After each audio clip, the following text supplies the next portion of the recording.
Yeah, okay, great.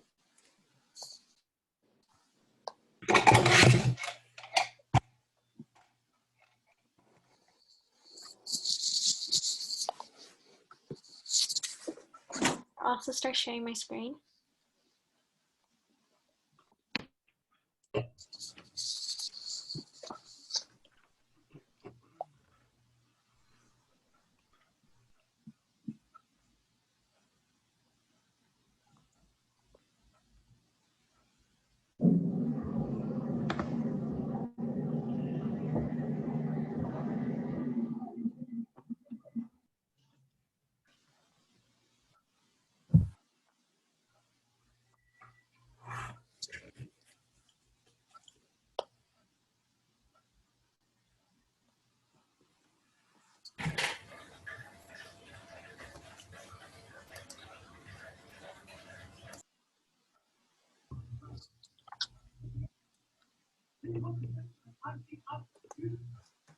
When are you getting married? I'm quite young, therefore I'm ready to go mistake.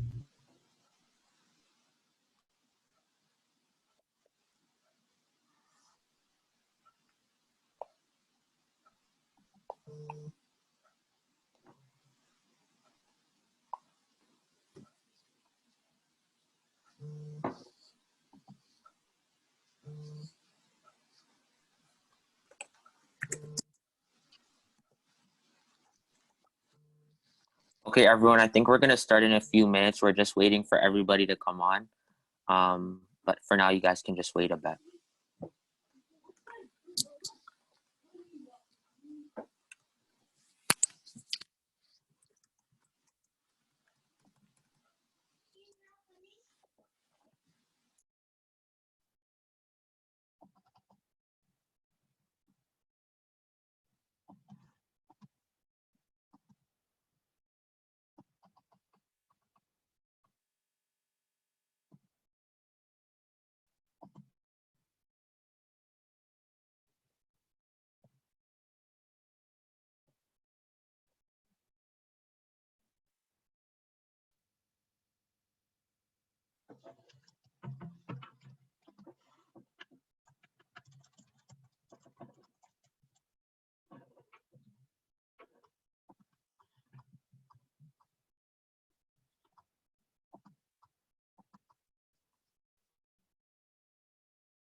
Okay, it looks like people are starting to come in, and I think that's going to be everyone. And when people come in, they can just join us.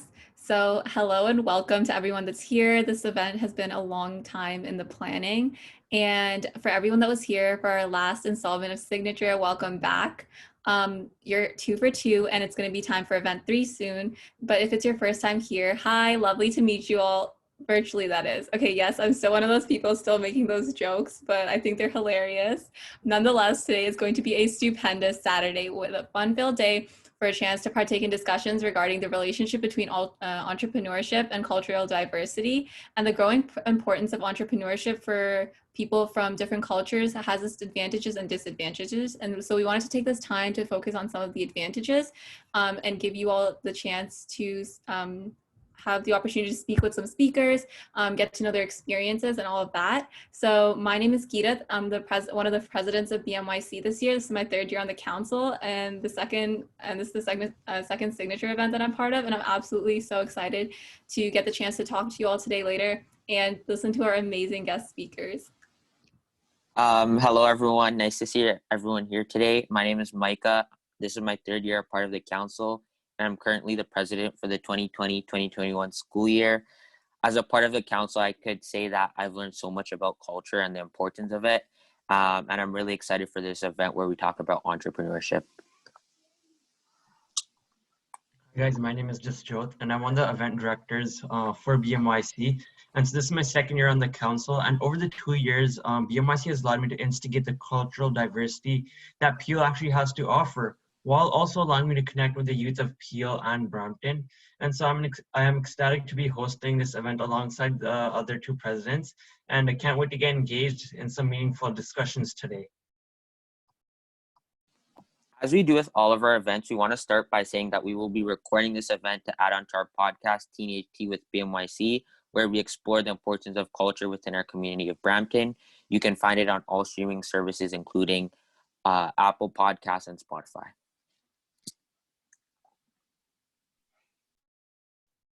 So for those of you who haven't heard of the Brampton Multicultural Youth Council, or just heard of this event in general, so we are a youth-run organization striving to unite the community in order to celebrate our diversity, and in this process, help make a difference. Bmyc hopes to educate the public on the social issues that concerns today's youth and help bridge the cultural gap between communities. Yeah, we believe that youth must have the cultural awareness to be actively involved in the conversations addressing the social issues that impact our society and overall to be better global citizens. And we are providing that platform to do so. The purpose of Bmyc encompasses two major components: increasing awareness regarding one's cultural background and to form a deeper understanding of the diversity that exists around us. Although Brampton is aware of its cultural diversity, the community has not looked into the oppression others face every day. People from different cultures accept each other, but often do not take an initiative to gain a further understanding of other cultures and traditions. Therefore, Bmyc strives to address these issues in order to promote this understanding. Here's just a look at the itinerary we have today. So you will also get the chance to, if you do like what the speakers are saying, you get the chance to speak to them as well in our breakout rooms at the end. So next slide. Yeah, okay. So it's activity time. So everyone, I know you have your cameras off. If you want to have them on, that's completely fine too. But I want you to take this opportunity to close your eyes and picture what the perfect entrepreneur looks like to you. What makes them so successful? What does this person look like? Make some mental notes of what you're thinking of and see if that's the same thing you think of at the end of this presentation. All right, so we're just going to give you about 30 seconds to do that and really do this exercise, because I guarantee you will be a little bit surprised at what you come up with at the end.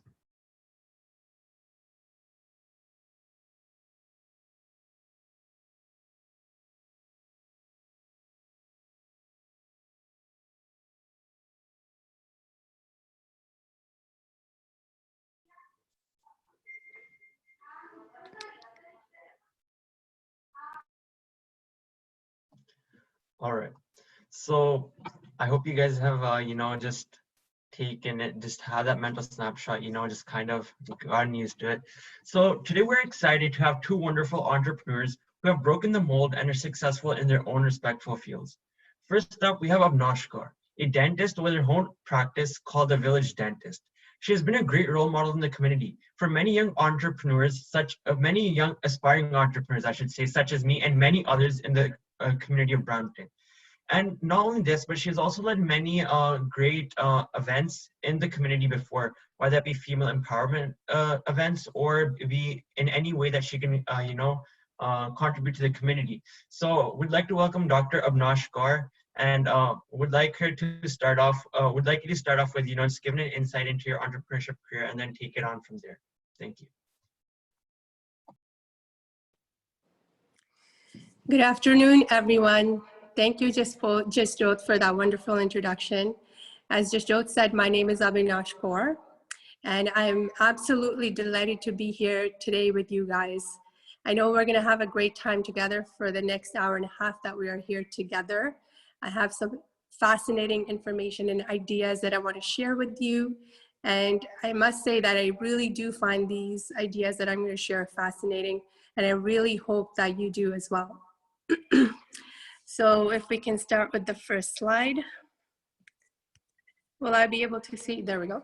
The next one, please. So I wanted to start off by giving some advice to my younger self. So the previous slide, please.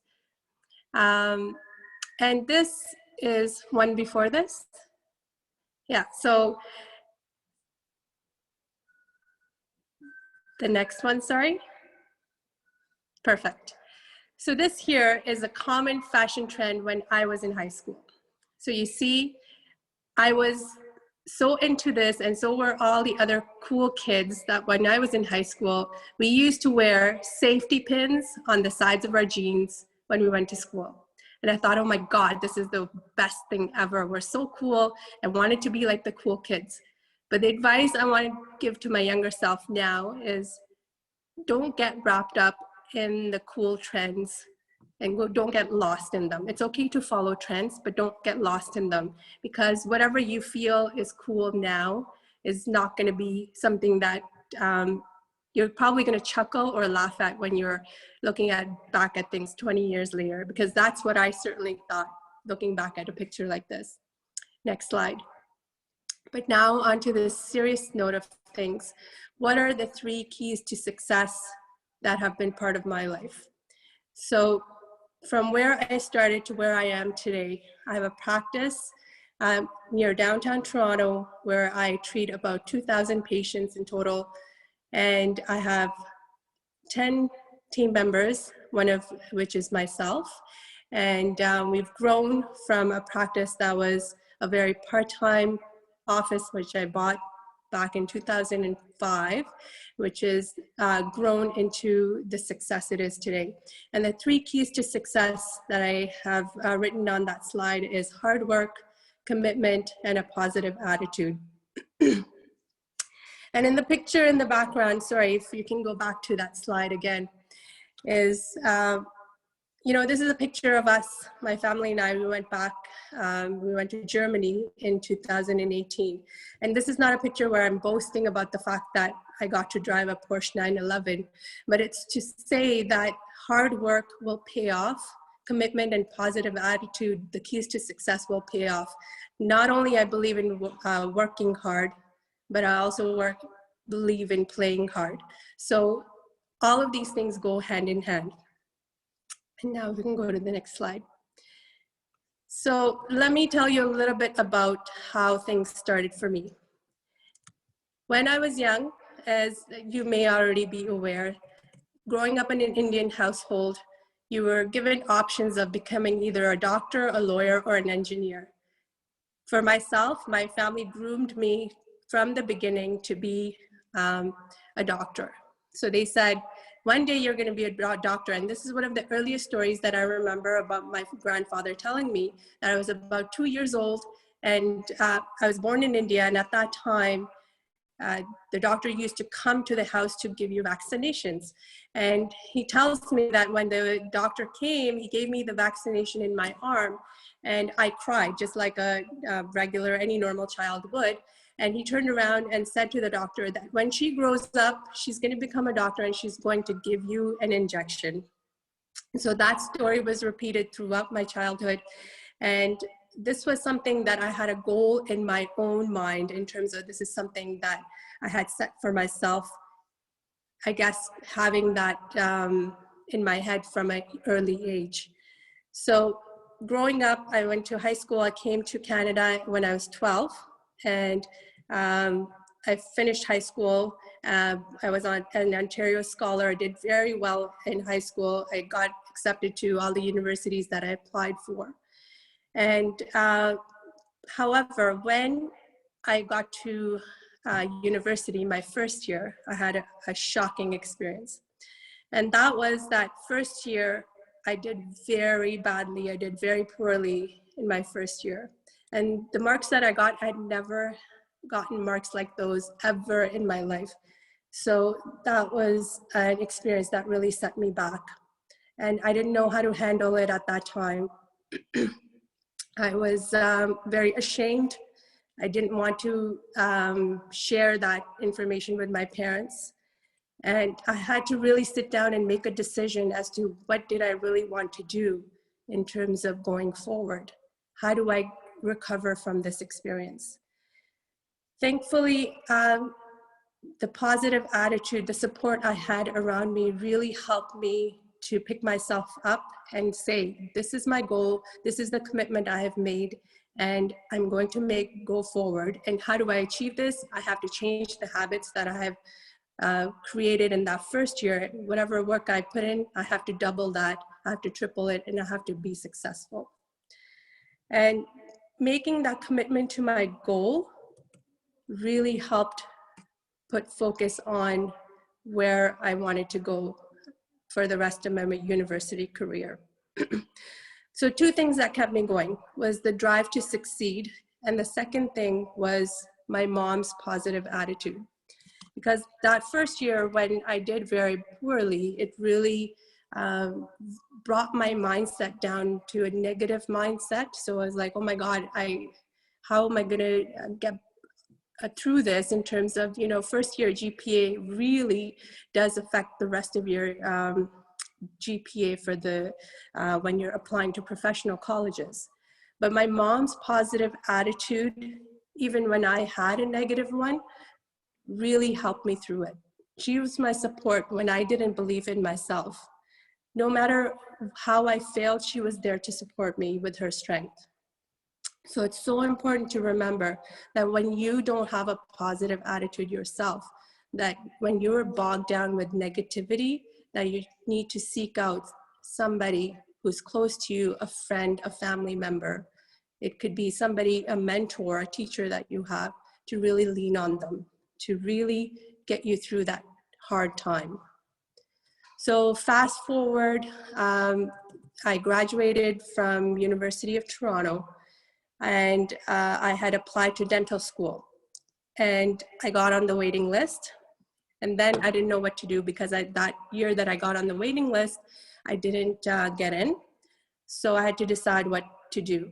And at that time, it was the .com boom that was happening. Everybody was going into technology. Everybody was in IT. So I decided, hey, let me try this. So I did a post-secondary graduation program and in an IT field where I did a diploma. I became a Microsoft certified programmer in one of the languages. And I got my diploma. And this was something really out of my comfort zone. I had never understood computers before. I had no idea about programming. So this was something I did totally to the left field and out of my comfort zone. And I succeeded. So I was able to get certified as a Microsoft certified programmer. And I was like, hey, if I can do this, then maybe I want to be in the IT career or IT field. So while I was doing the program, I had applied to dental school again. And this time I had gotten in. And now I had a decision to make. I was like, okay, I've gotten in. I don't know what I want to do. I tried IT, I liked it. So what I did was I deferred my admission for a year, and I worked as a web developer for 1 year. That experience as working as a web developer was amazing in fact that it made me realize that while I was good at doing web development or computers, it wasn't the love of my life. It wasn't something that I could see myself doing for the rest of my life. It wasn't the interaction that I needed on a daily basis. It wasn't the fulfillment that I needed to help people. So I did that for a year. However, that helped me decide I needed to go to dental school. I started dental school in the year 2000. Fast forward, graduated in 2004. Dental school was hard, but it was very rewarding as well. And after I graduated dental school, I had to decide. I had decisions to make in terms of what would be the next step. So the 3 choices I had, as I saw it, was to go for a residency program at hospital for sick children, as I thought about becoming a pediatric dentist, or to do an associateship, or to buy my own practice. So looking back at advantages of doing associateship, the advantages were that I could have somebody who could mentor me in terms of teaching me how to run the business. They could teach me how to do difficult procedures in dentistry.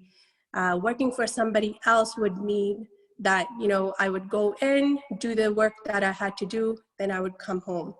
There isn't really any hands-on work that goes more into being working for somebody else. So the responsibility is very low, as well as the risk, because you're not really invested in the business. So it's literally going in, doing my job, coming home. So those were the advantages in terms of associateship. So I decided between the two in terms of associateship or a residency to go with the associateship. I did have a challenging time in terms of finding a great associateship at that time. I was able to find a part-time associateship with a practice who needed mat leave coverage, as well as with a family friend of ours who had a dental practice, and he was starting a second practice, so he needed somebody to work at that. So at both the practices, I was pretty much left on my own to do the dentistry, to see patient care. And I learned a lot. It was a great experience in terms of I developed confidence in my abilities in that first year that I was on my own. And I also got to see how the business was run in terms of, you know, not so much in terms I saw how the day-to-day things were run, not so much behind the scene aspect, but primarily I was responsible for taking care of the office when the principal dentist wasn't there. So this was a great experience in the sense of building my confidence and seeing that if I was running the office for somebody else, if I was there, then I could do this on my own as well, that I could be doing this at my own practice. So it really helped to shape that decision for me. What the disadvantages of an associateship, for the next slide it'll show, is that it is really, there's a lack of value in terms of, at least it was for me, in this experience that I had, where I was working, the office that I was working at, patients would come in and they would just want me to take care of the emergency treatment that they were looking for. I had been taught in school. There was minimal mentorship because I was on my own, so I didn't have a chance to have the principal dentist there at the same time as I was, so I had to figure out a lot of things on my own. So that led to low satisfaction in my day-to-day position. I came home, I was frustrated. Sometimes I would be like, what's the point of this? And I think that really helped me decide early on that, hey, I needed to look for something where I could really work how I wanted to. I want my practice to be a certain way. And that really helped push me to look for something where I could be my own boss and set things the way I wanted to be. Because where I was working, I remember this one story where a gentleman had come in and he had a toothache. And he said to me, he's like, can you pull this tooth out? I just want this tooth gone. And the dentist down the street is charging me $50. So if you can do it for $50, then go ahead, you can do it for me. And I was really taken aback because in school, you're taught the ideal way to do things. You're taught about always try to save that tooth, because once one tooth is gone, it disrupts the balance of everything else in your mouth. So, and here is somebody who's coming to me and is trying to bargain in terms of how much I should charge for my professional fee. And at that time I said, politely declined. I'm so sorry that I can't help you with this. If you can find somebody who can do it for you, because we have a certain fee that we charge. If you can find somebody who can do it for you, then I think you'd be better off going to see that other person. But that was a catalyst in that decision making that I needed to buy my own practice or start my own practice. So we looked at many practices at that time in terms of you could buy somebody's practice who was selling it, or you could start your own. And we chose to buy a practice. And when we were looking through practices, that really helped us decide, look at other offices, how they would see patients, what patient care would look like. And we chose a practice where we are now, and that was back in 2005. The challenges were, I didn't really have a business background, and in dental school, they don't really teach you how to run a business. So the worry was, what if I buy this practice and I don't do well? And the worry was, I don't have a business background. I'm going to be taking on a huge debt load, and how am I going to do it? So the practice that I bought was only a part-time practice. The dentist who sold it to me was working there 2 days a week, and he had another office that he closed down. So I ended up buying the Toronto practice. So now, when I bought the practice, we also bought the building that the practice was in. So not only did I have the debt load of the dental practice itself, but also the real estate that came with it. So that led to a lot of stress, led to a lot of doubting myself. And at that time, our financial advisor told us, don't do it. I don't think this is the right decision. I don't recommend it.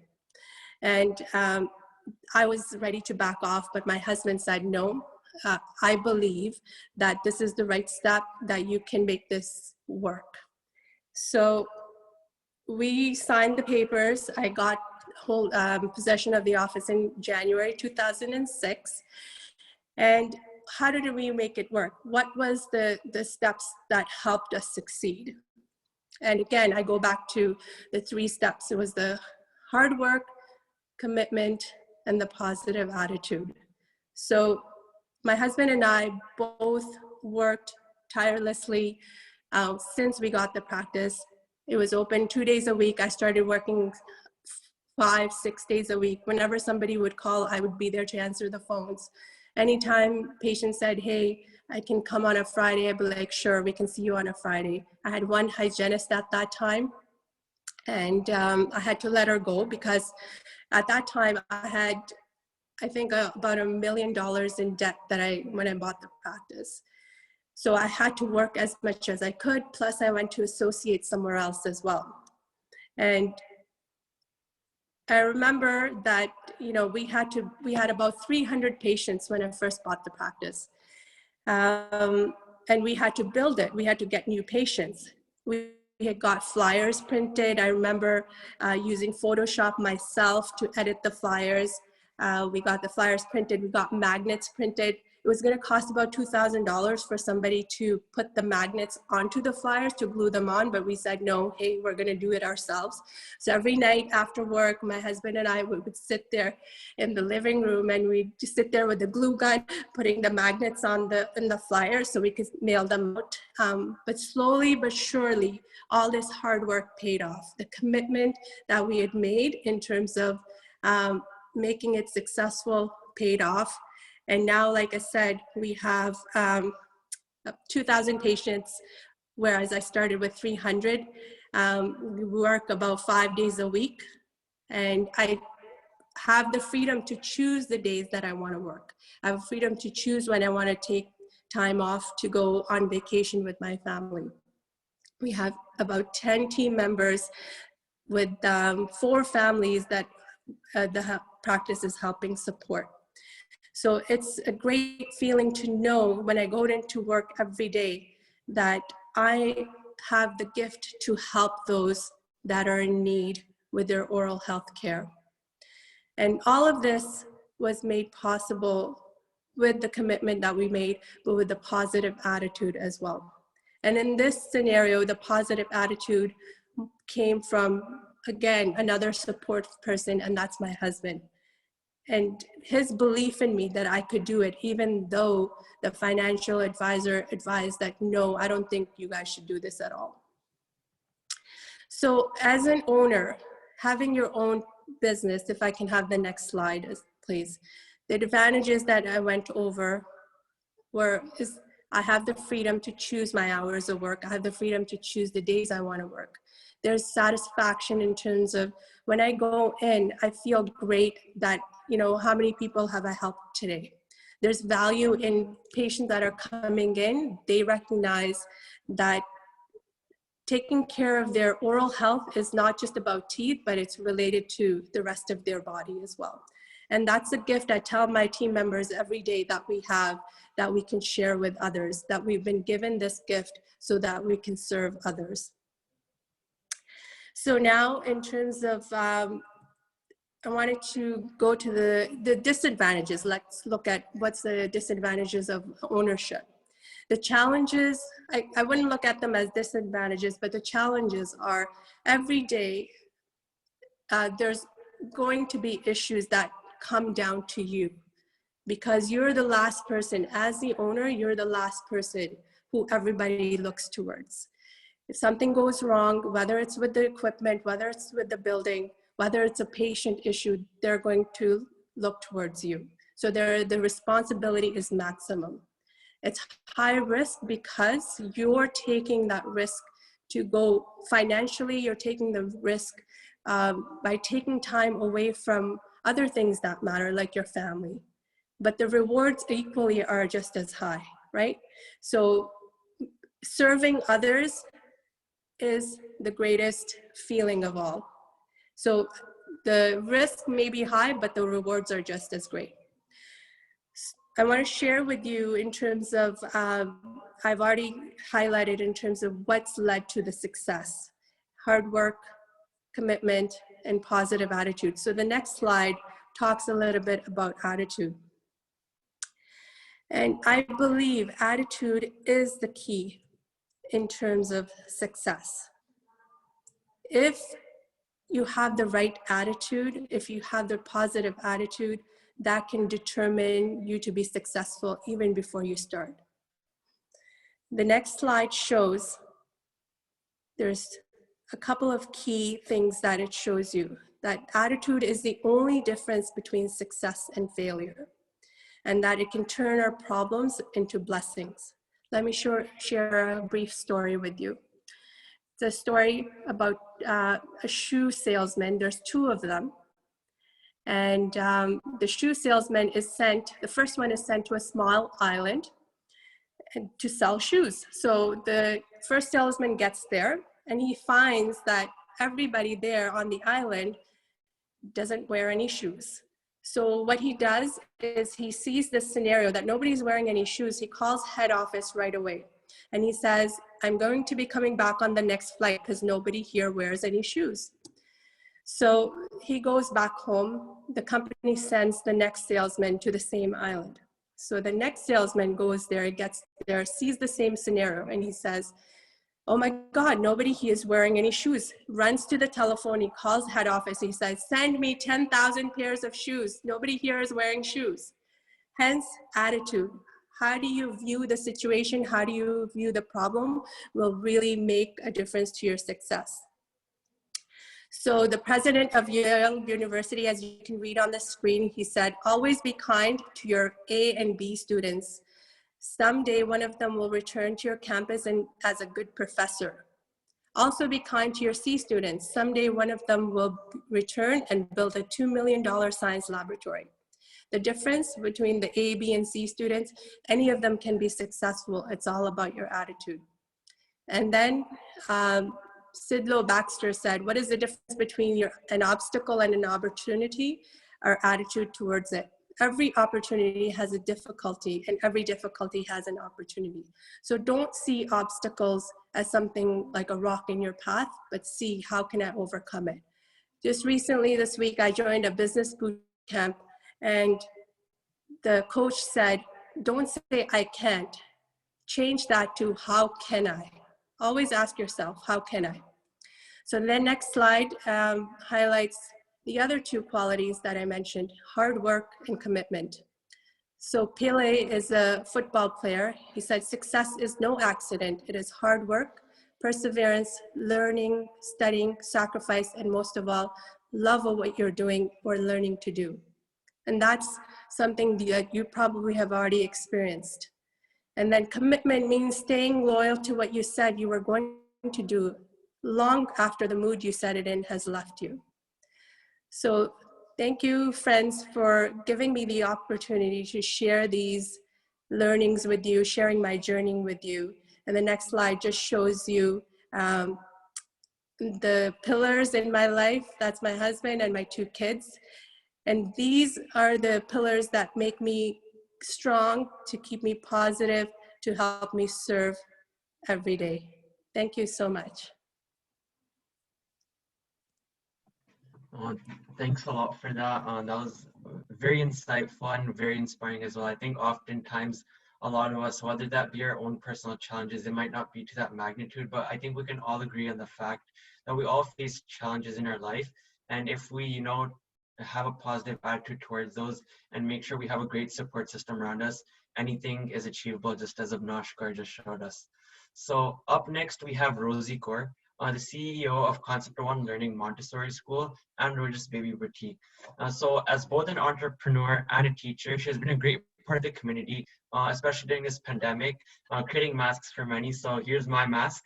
I got it from Rosey Kaur, and I really love these masks. So I'd like to pass it on to her to you know, take us through her journey, and take it away, please.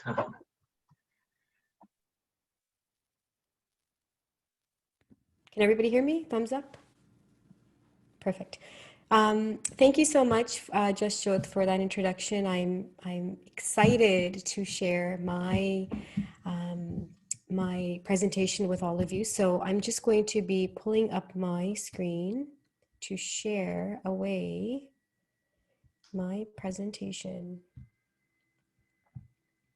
Oh, let's go back. Okay, so I'm going to take a different stream, and I'm going to talk about culture in the classroom and where my challenges were, you know, in the beginning of starting a school and not knowing exactly what I really wanted to do. So Concept One Learning Center. So I'm going to talk about a little bit about myself, my upbringing. So when I was, you know, a little girl, I would always hang out with younger students. So basically those that were around my neighborhood in a small city called Brantford, Ontario. So that's where I was born.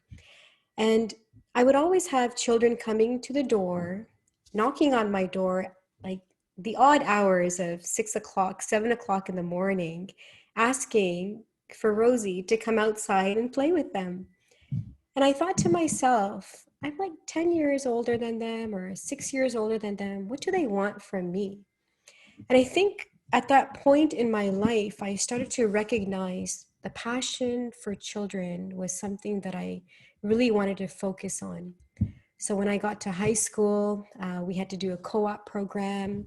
I decided to go into a childcare center and, you know, give them the vision that I had as an individual and as a teacher to be.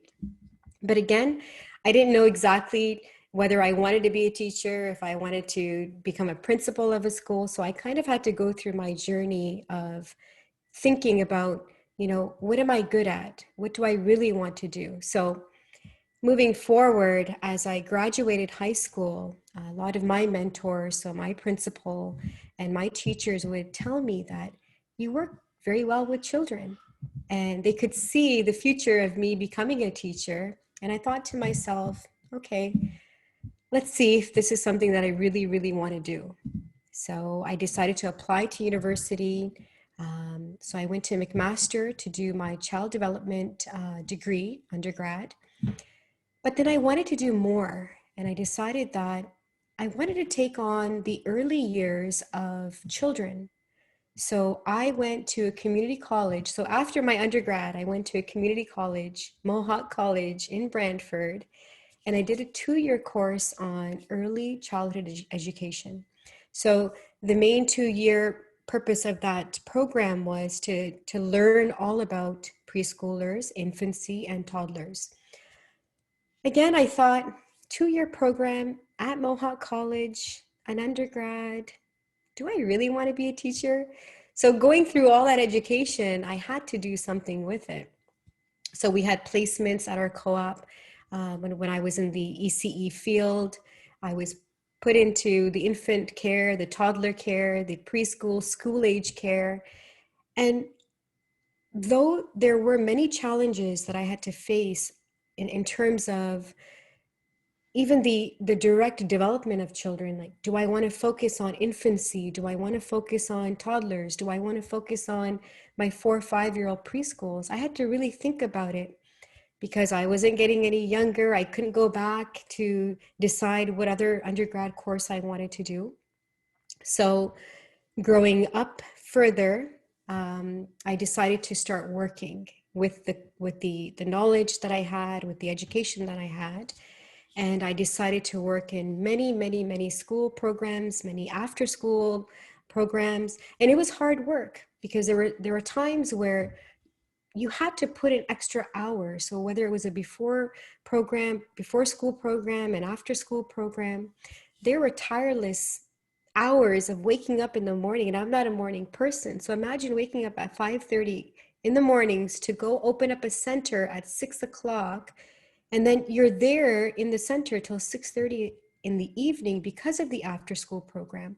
So it becomes very, very difficult to manage that. Okay, there needs to be a shift in your way of thinking. So that was a big challenge for me. So went through all of that, had my jobs in daycare centers and school settings, and something clicked.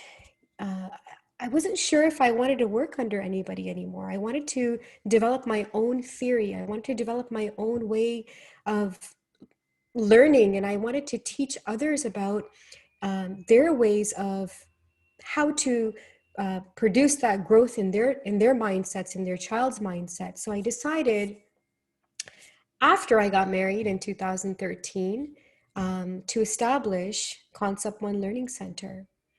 And the story behind Concept One Learning Center was my father, my late father. So let's go back to growing up, being this little girl, having children coming and knocking on my door. And I think it's because I was doing a lot of creative things in my garage. So I started a little school in my garage when I was 10 years old.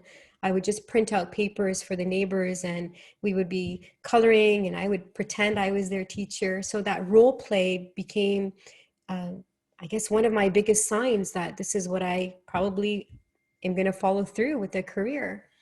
So my late father, before he passed away, so he passed away in the year 2013 as well.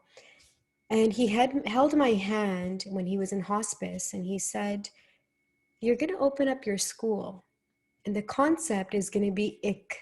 So ik in Punjabi means one. And I looked at him and I said, "You're not going anywhere. You're going to help me through this." So unfortunately, he had passed away 2 days after giving me that sign.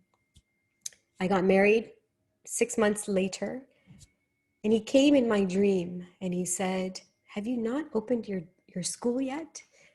And I'm thinking to myself, okay, maybe this is something that I need to do. Maybe this is something that the higher universe is trying to create for me. So I decided, okay, we've got some space in the house, converted the main room and the living dining room area into my home Montessori school.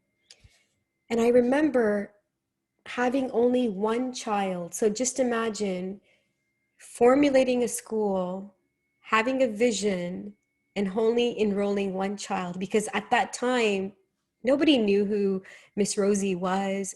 Nobody knew Concept One Learning Center existed. So I had one child, and she was 1.5 years old, and her mother was a nurse. So she told me every morning she needs to drop her child off to me at 5:45 in the morning because she was a nurse. And she would not be able to pick up her child until 6:45, 7 o'clock at night because of the hard work that she would have to put in to do her nursing. So imagine 5:45 in the morning, one child, and doing all the learning that I needed to do for that one child for a whole year. Because again, I didn't know where I was going to go with Concept One Learning Center. I didn't know if this was something that I really, really wanted to do. So what happened? After a year, I decided to create a Facebook group called Concept One Learning Center and Miss Rosey. And I think this is what the biggest positive reinforcement for me was, is that that one child that I actually molded and gave her all the education that I needed to, that kind of fed on to others as well. So within the community, there were many others that were reaching out to me to a point where I almost had 150 kids waiting on a waiting list.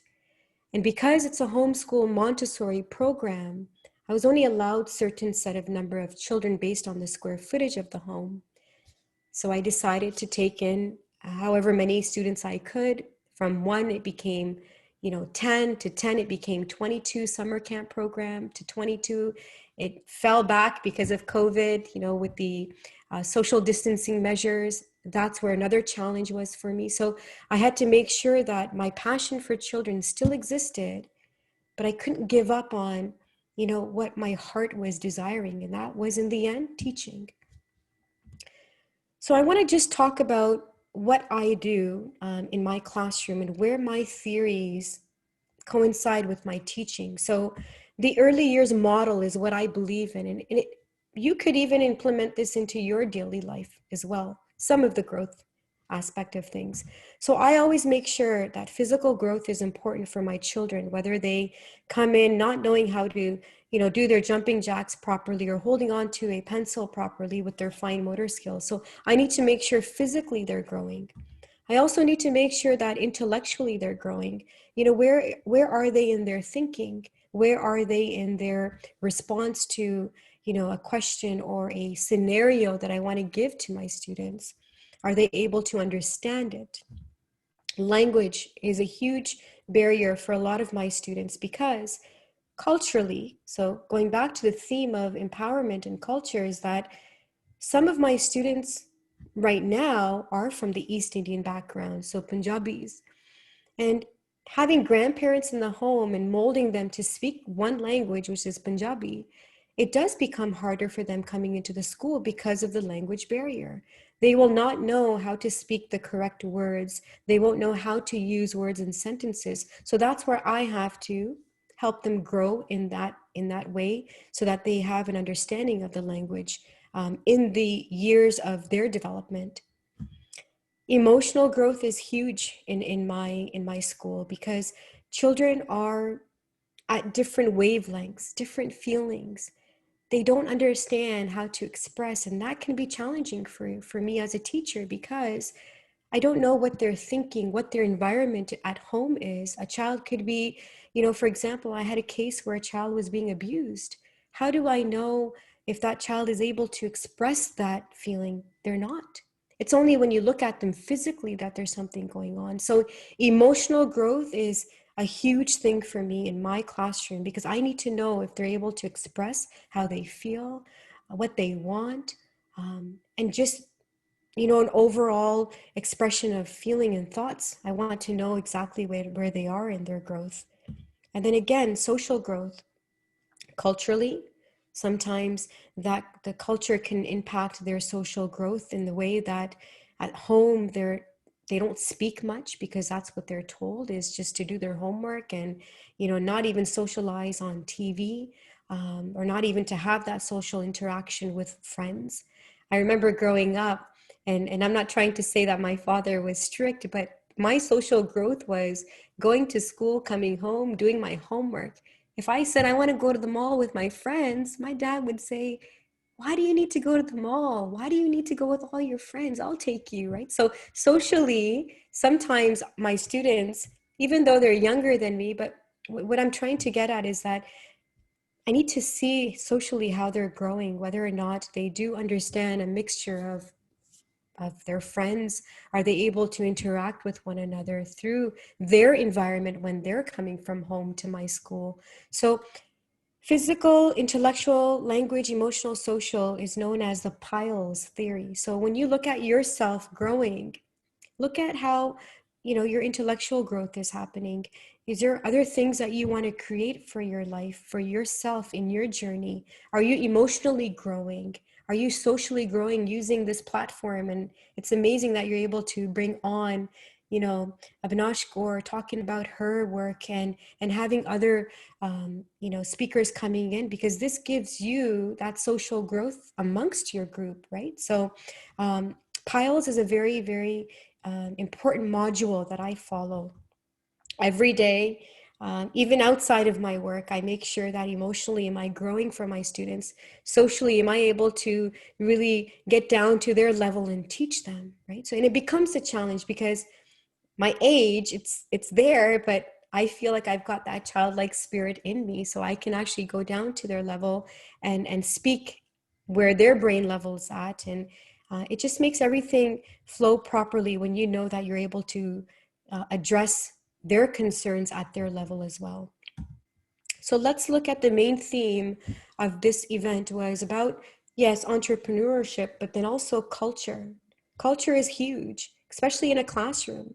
So imagine having Canadian culture and faith and having all these different hats that you would have to wear in a classroom.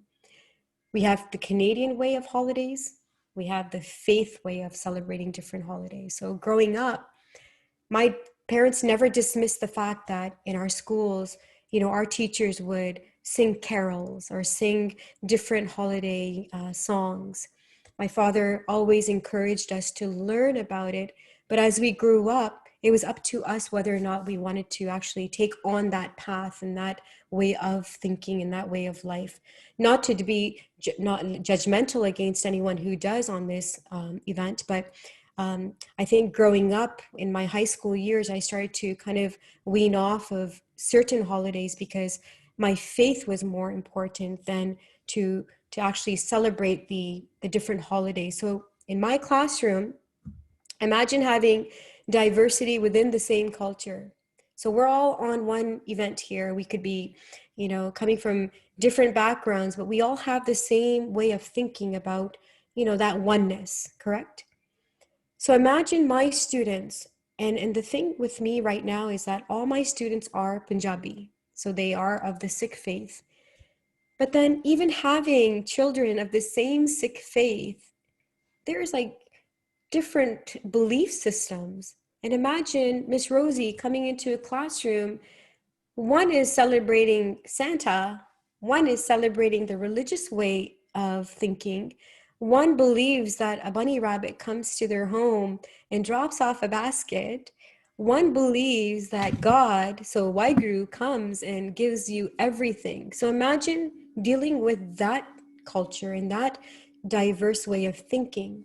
So what do? How did I create that oneness within my classroom? Because I don't celebrate Christmas. I don't have a Christmas tree personally in our home.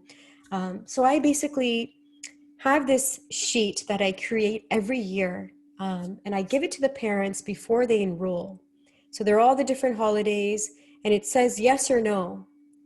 And if each of my parents and families say yes, they celebrate Christmas at home, yes, they have a Christmas tree at home, they'll indicate yes.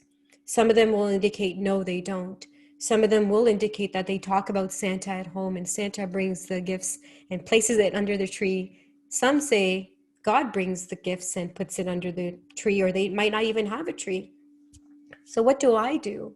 How do I make sure that I'm balancing my classroom culturally? I'm not placing any judgment on families, because I love, as a teacher, we're all crafty, right? So as an educator, I love to design the classroom. I love to bring in various different holidays.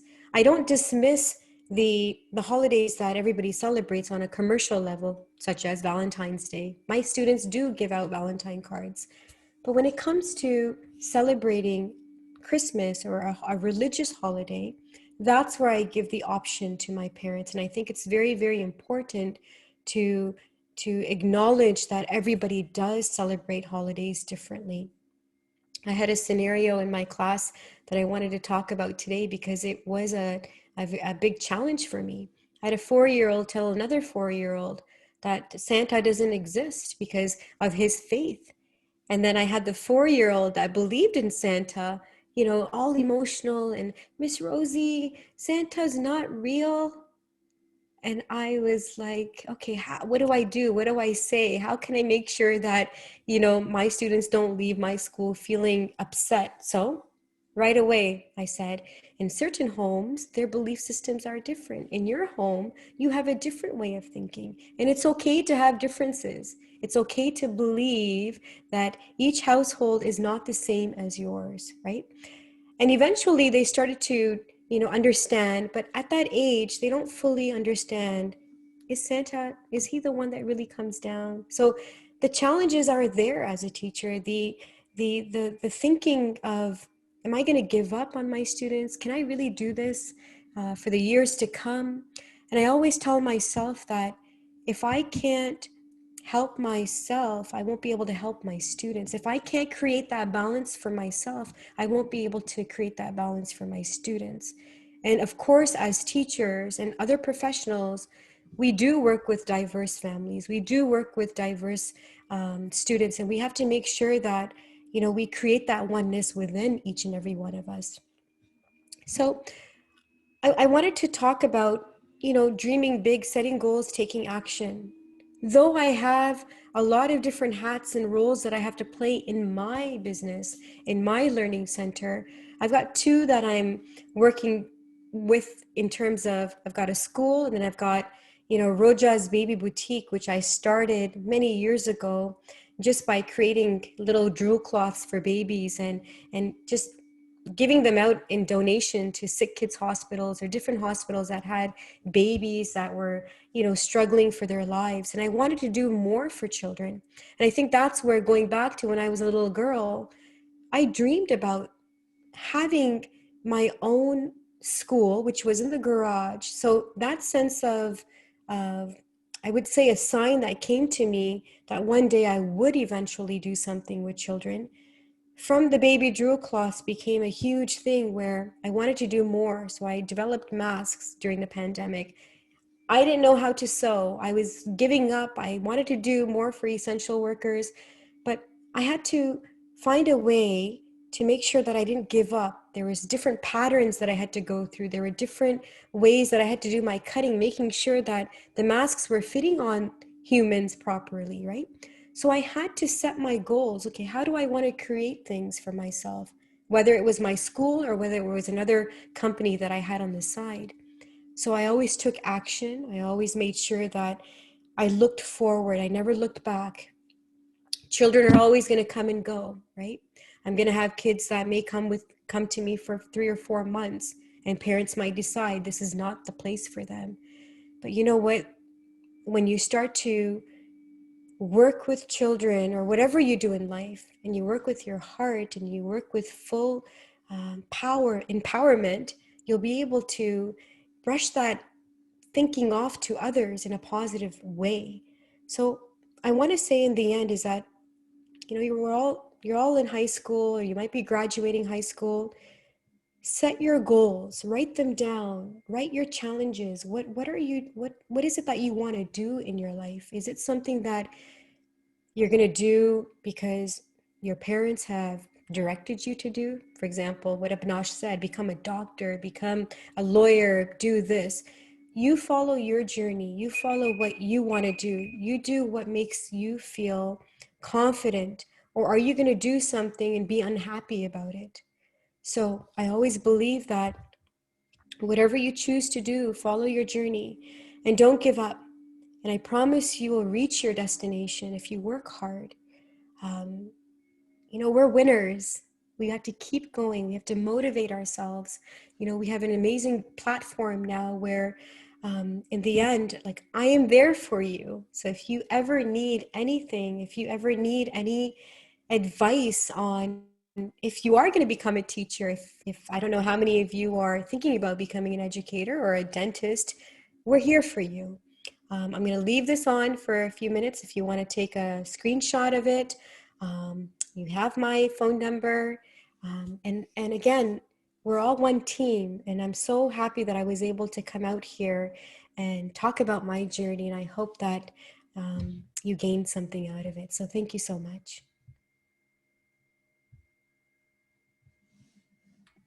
Thank you so much for that. I think we can all agree that living in a place in Brampton, it's very important that we keep in mind the cultural diversity, and like that's the mission of the Bmyc here as well, to keep that in mind and to bridge the gap that we sometimes see. Although that we have that diversity, sometimes it becomes difficult to actually, unite everyone together, or just become the united one. So just a quick announcement that I have after our great guest Rosey Kaur. So she will be sending all of us gifts. As we know, she is the founder of Rogers Baby Boutique, and so we will be sending out a feedback form to you guys after this event. And so if you guys do want these gifts, please give us your address in the feedback form, and so we can get those delivered out to you guys. And so now another exciting thing that we have coming up is our breakout rooms. So I know you guys have been sitting tight. I know it's hard to sit for so long throughout an online event and not be able to talk. And so now we have breakout rooms for you guys to, just communicate with each other, right? Talk about some of the ideas or what you took out of this out of the presentations, or what the guest speakers have presented to us thus far, right? And see, whether you guys have any ideas about entrepreneurship, right? Or you guys might be aspiring young entrepreneurs, right? So if you guys have any questions about that, or you have any ideas, we will be having 2 separate breakout rooms with each of the speakers. So definitely, we can discuss that there.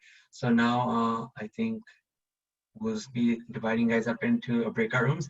And so we'll give you 10-15 minutes, and then after that we have a Q&A session for you guys.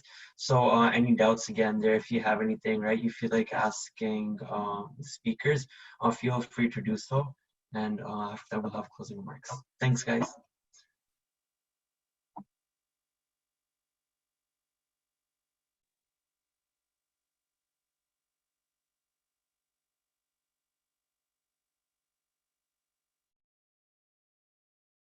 In the group, and then I'll go more in depth about what we're going to be doing, if that's fine. And you guys can hear me fine, right? Yeah. Okay, great. Yes. Okay, so just to go over what Josh just said, so essentially what we're going to be doing is giving you guys a few minutes to think of some potential entrepreneurial endeavors that can improve the pandemic and help people cope with the pandemic. And then we can just build off each other. And I think it's Rosey can give some advice and some ideas of how to handle being an entrepreneur. So we'll give you guys at least 2 to 3 minutes for that. And don't feel limited to keep it only to the pandemic. Like, sure, it is something that we want to help everyone during this time of need, but any other ideas that you guys maybe have in the past? I know we said we have a Q&A session afterwards, but if you guys don't maybe feel comfortable asking in front of a lot of people, we are in small breakout rooms now, so even if you have any questions, just feel kind of free to ask Rosey Kaur. We have her here with us. So yeah. Question away.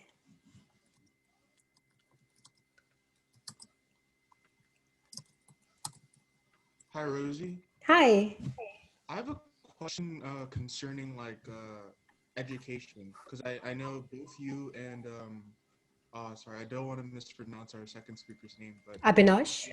Abinash, yes. Yeah. Both of you mentioned that you went to undergrad and then you went to community college, and she did undergrad at UFT, and she did programming, and then she went to dental school.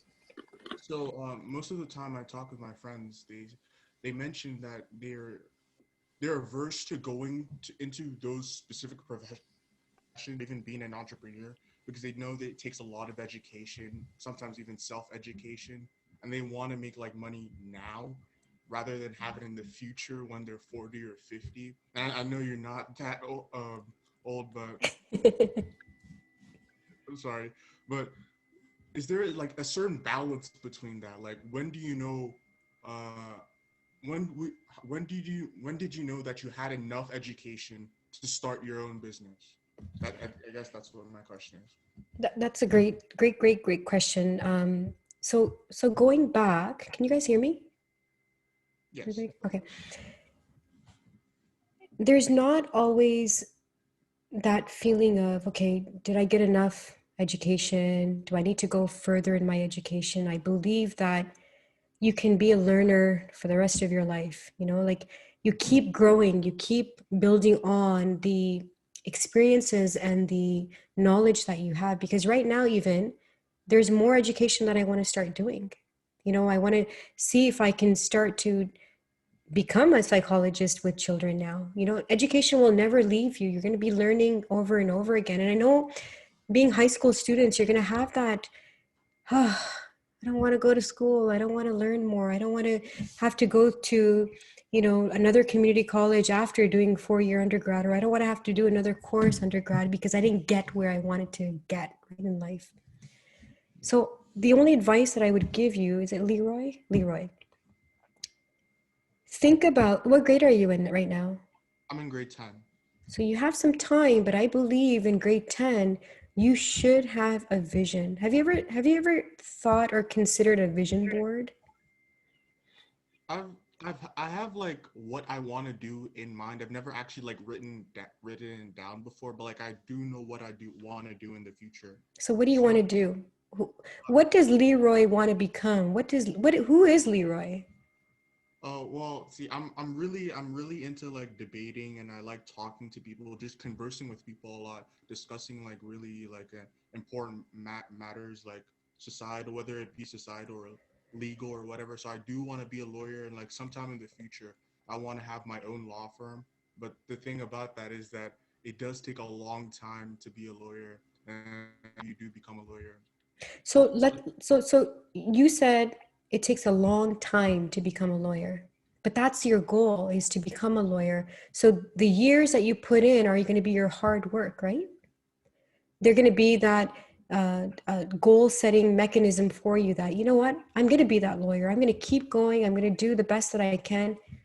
Might see you in the White House. I don't know, might see you somewhere growing and doing something with yourself where, you know, this is something that you have to kind of challenge yourself, right? Like what I tell so I do a lot of mentorship with high school students as well as undergrads, and I tell them, don't give up. You know, it took me a while to go from undergrad to like a college, and I thought to myself, like, that's a lot of education. But in the end, look what happened. You become a CEO of a center. People are aware of you in the community. They know who. It's not about Concept One Learning Center. It's about Miss Rosey. It's not going to be about, you know, your law firm. It's going to be about you, Leroy. It's going to be about, this guy really helped me with my court case. This guy really helped me with my whatever case that you're going to be, criminal law. I don't know, right? It's about what legacy you leave behind, right? I had one student. Look what happened. I thought, am I going to have one student for another 5 years? No, it went to 22 children. So it's what you leave. And don't look at education as 10 more years. Like my brothers are both doctors, and I remember, so public school, high school, undergrad, med school, internship. Like imagine them, but they didn't give up. They wanted to become doctors. They said, we're going to continue. We want to help people. And look what they did. So don't give up, Leroy. Don't look at the numbers of education. Look at what your goal is going to be in life. And then my follow up question is like, I understand what you're talking about, as in like, don't give up. I knew there's a long path ahead, and I understand that. But after you do finish getting that like foundation, was there any like entrepreneurial knowledge, like just specific to like opening your own business, that you had to learn? No, actually. So I didn't go to business school. I didn't have to. I followed what I was feeling. Okay. Teaching in a garage with these kids that I didn't even know.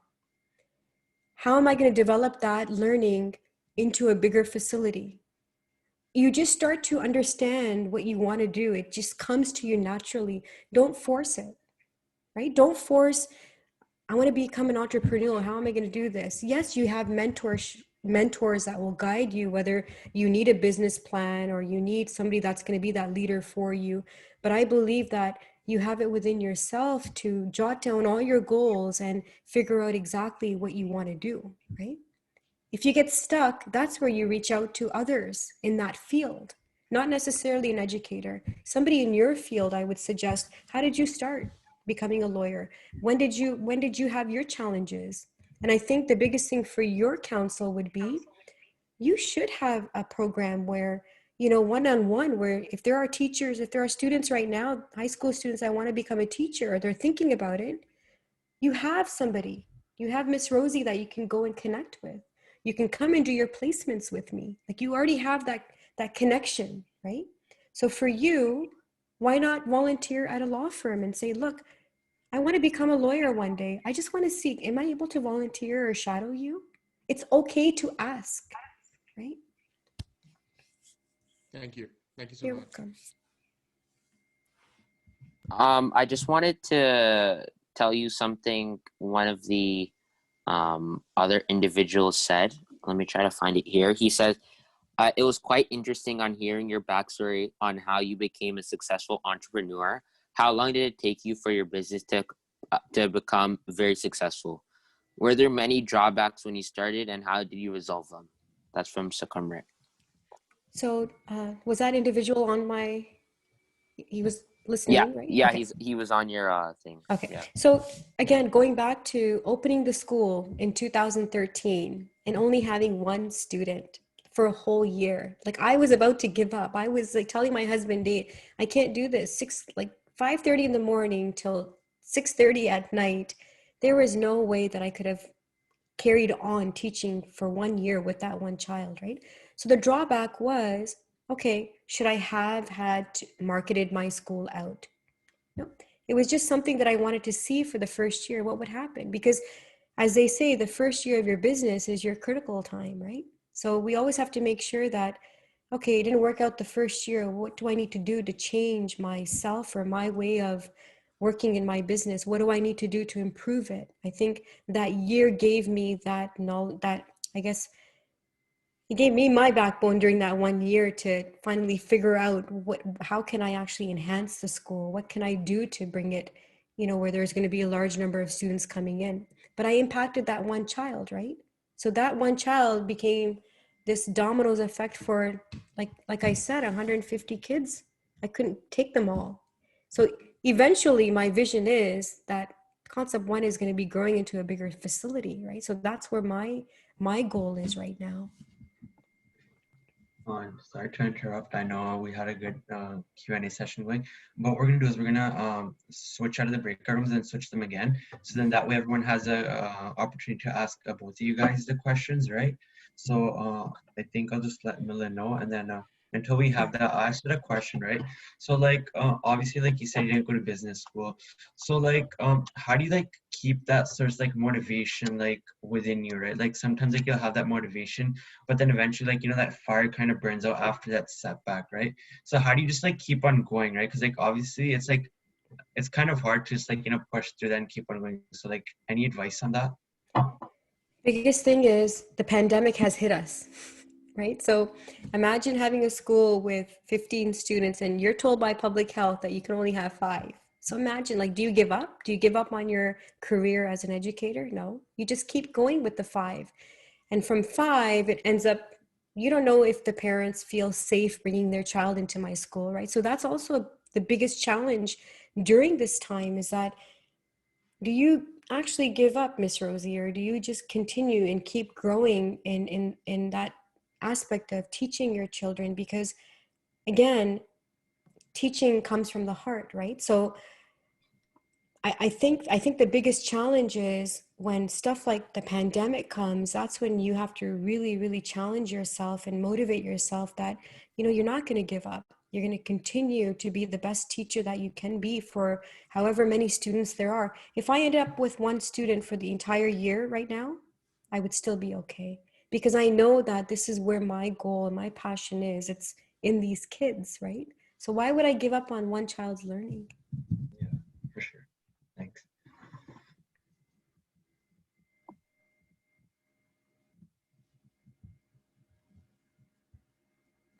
I have a question. Sure. Hi. So basically, how do you like basically deal with the risk factor? You know, like if you have like only one child at your school, right? And you have to basically do that for like a year, right? Aren't you like kind of worried that about like your financials or other aspects of your life, and you know, like how it could potentially like, you know, be a setback in order for your like further advancement into like another career path or something? That's a really good question that you asked, because even during the time of pandemic, like, you know, I could have been making more before COVID started. Now, all of a sudden, financially, it's just like, what happened? Like, what happened to my bank statement? It was like, these are not the numbers that I want, right? So yes, obviously you do have to look at, you know, my husband's career and, you know, are we able to function with the amount of money that we're making right now? You're always going to have that financial setback, right? Again, I'm not, so this is now a personal thing that I'm telling all of you. My teaching way of life is about the kids. It doesn't matter at this time how much I make, because I want to make sure that I'm actually giving back to these children that are coming into my school. Financially. Sorry, Rosie. What we're going to do now Okay. is we're gonna put you into the other breakout room so you Okay. can answer some other questions. So I'll talk to Karan, like, or if he wants to email me, I'll email him back. So I Okay, don't yeah, want to. for sure. Sure, thank you. You're welcome. So yeah, just give us 1 second when we'll do that right now.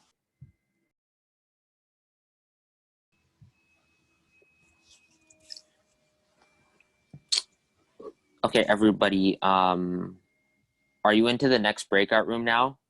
I'm hoping this is everybody who wasn't interviewing or talking to Rosie Carr last time. I was. Okay. All right, just give us like a few seconds to fix that. Sure.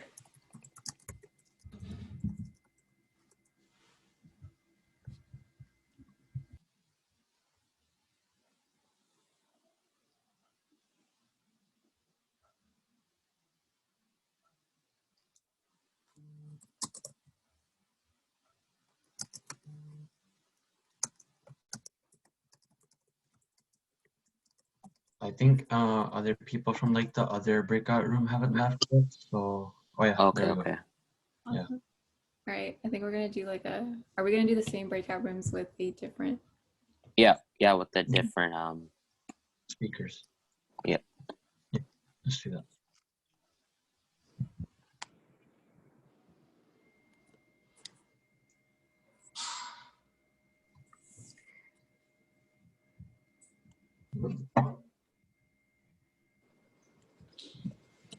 Vaishnavi, did you want to continue? You were finishing off in the other room. Yeah. Oh. All right. Okay, everybody. So just to confirm, is everybody in the breakout room they weren't in last time? Yes. Okay, great. So yeah, we'll essentially be doing the same thing we did last time. If you have any questions, feel free to ask. Yeah, so I'll start off, right? So one of my main questions is like, obviously, you know, there's like challenges like when you're studying so much, right? And then like afterwards, like starting up the whole business, and as you know, taking on that like a huge load of debt, right? So is that like when you're passionate about something, like then some of those factors, like you're able to like push through, like, you know, like I can do this, or like, cause like personally, as someone who wants to like, you know, do like continuing education, like doing law, and then like, or like, you know, practicing medicine or something and opening up my own practice eventually, right? So just kind of wanted some advice on that. So you're asking about taking on debt?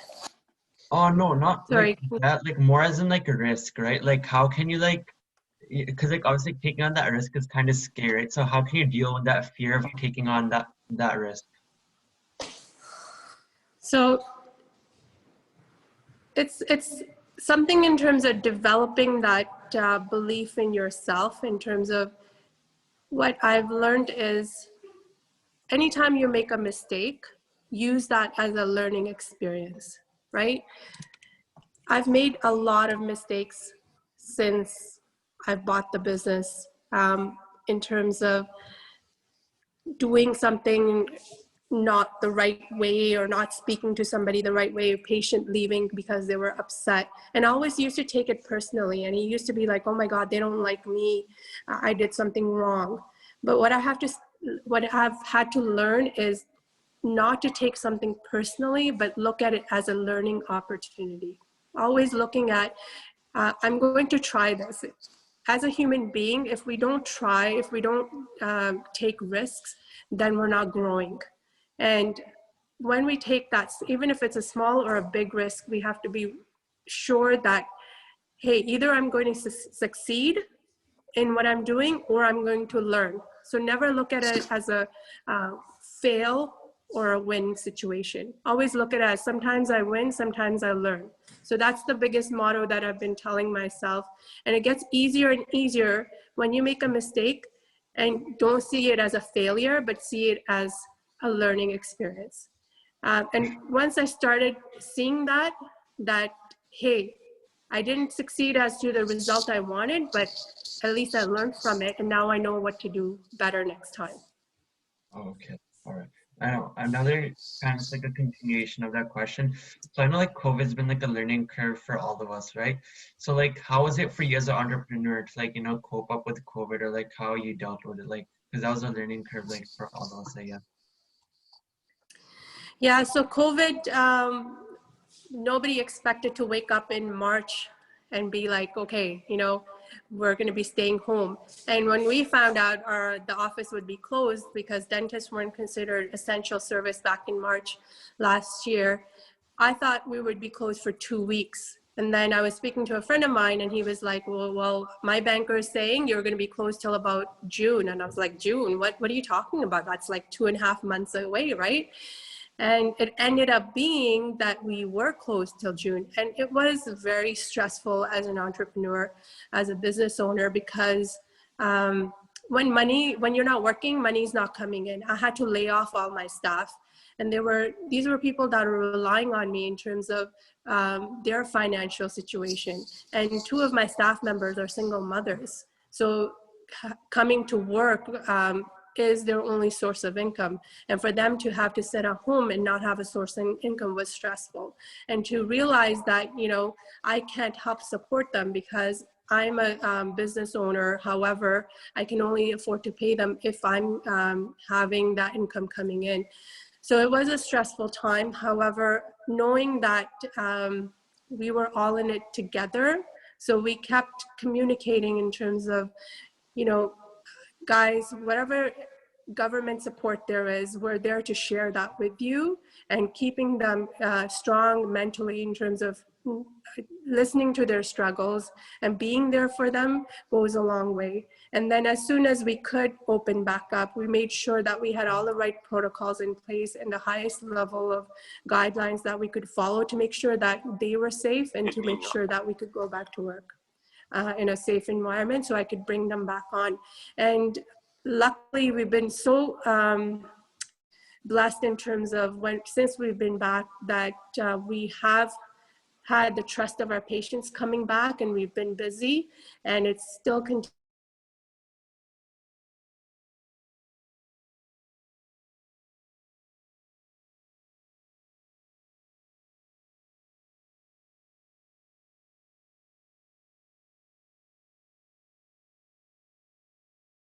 As family, treating, respecting what they have to say and caring for them just like how I would my own family makes a huge difference. All right, thanks for that. Does anybody else have? Yeah.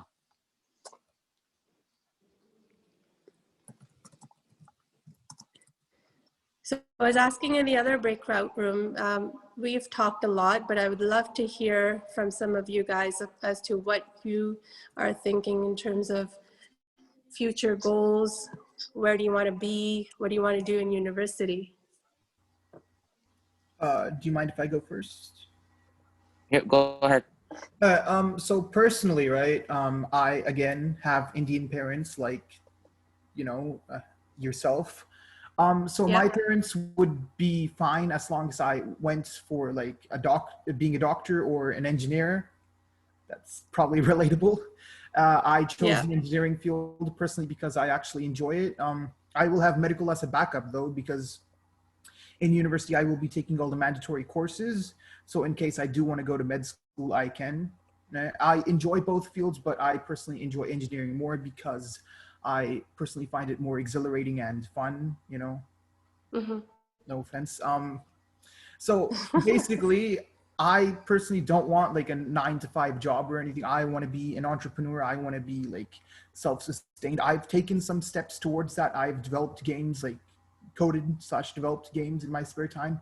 I'm currently making an app with another person that's attending this meeting right now. And yeah, so I'm personally striving to be an entrepreneur in the tech field, which I'll be honest is like really hard, but that's what I'm aiming towards.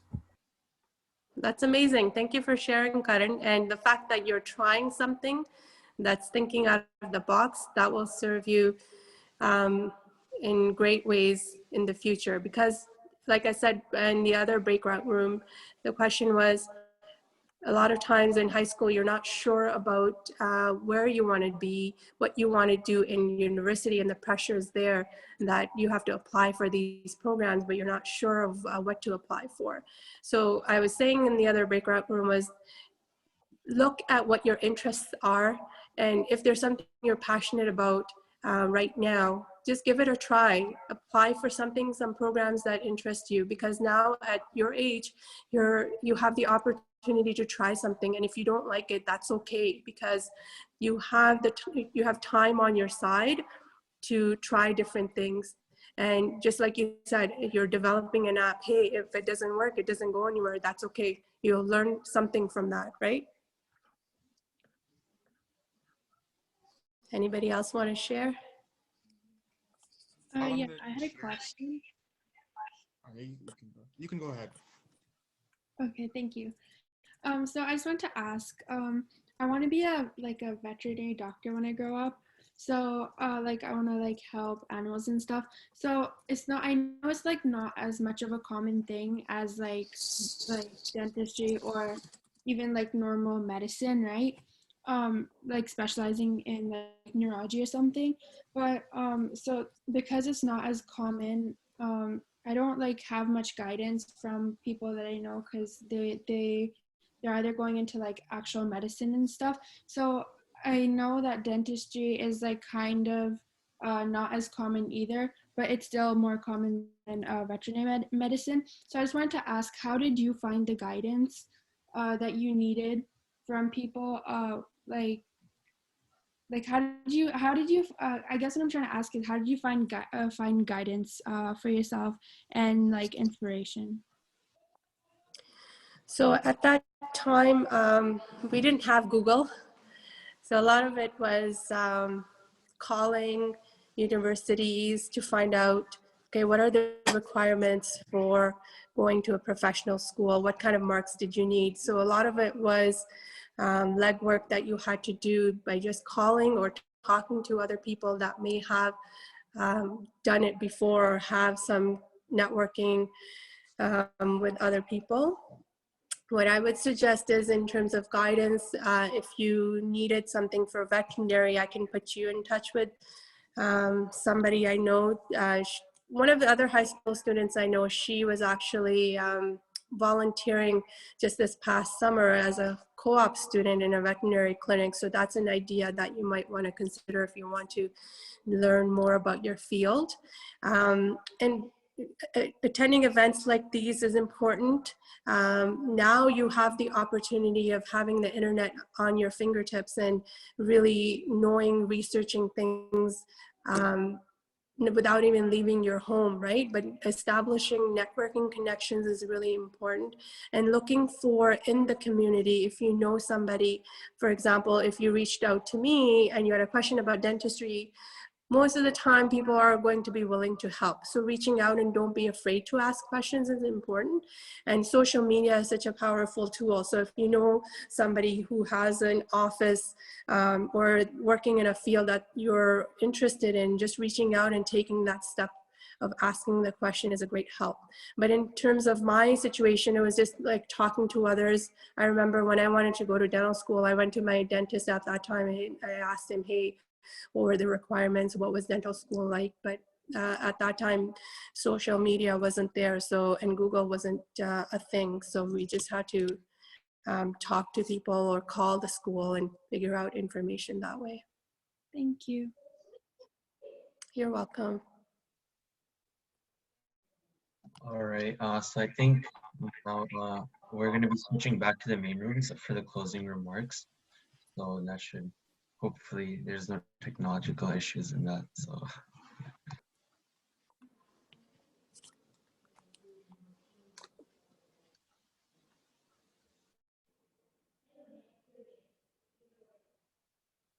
Leroy, I think you had a question, so I think just go for it until we switch back to the regular rooms or the main room. Oh, I just didn't particularly have a question, but Abinash, Ms. Kaur, asked us to share. I just wanted to share what my goals were for the future. Yeah, go ahead. I'd love to hear. Well, much like Jascott, I want to have a law firm when I grow older.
All right, so thank you everyone for such an insightful conversation. We had some good conversations, some good questions, some discussions, and I think it was really important that we kind of got that guidance, whether the two speakers are in the field that we aspire to be in or they're not.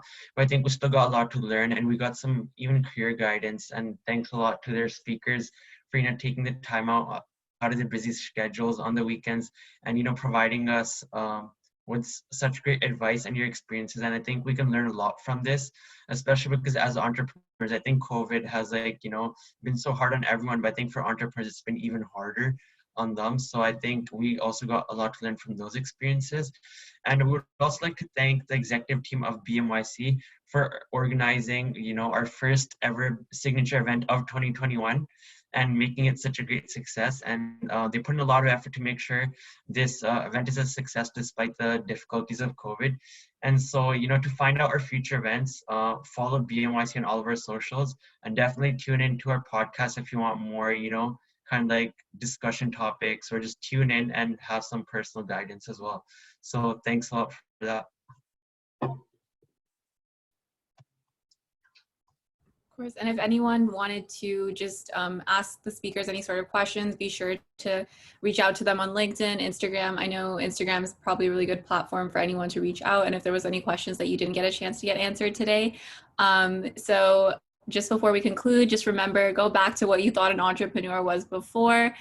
You probably thought of someone with a business degree. You probably thought of someone that literally went into their life thinking, I'm going to be an entrepreneur. But clearly we can see here that you can have a diverse set of goals and still make things happen. So our speakers were really great for that. So thank you so much for everyone that came today. And thank you so much to our speakers once again. All right. Thank you for having us. Thank you. Well, thank you. Yeah, for thank you spoken for guys. Abinash.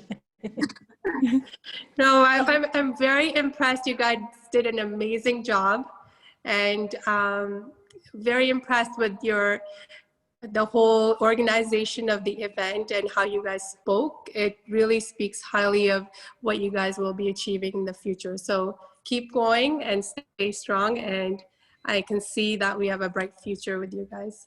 Awesome. Dream big, dream big. Wow, that's so great to hear. Thank you. Just before we let everyone sign off, we do have a feedback form because I know that Miss Rosey did want to, have a little bit of like a little bit of a return gift for our participants. So if everyone wants to fill in the feedback form, it'll be in your emails shortly. For a chance to, well, if you do fill it in and if you do feel comfortable, you'll see what's there. So I don't want to give too much away. Just if you do fill in the feedback form, you'll know exactly what I'm talking about. All right. Thanks everyone for coming and have a great rest of your day. Bye everyone. Bye. Bye.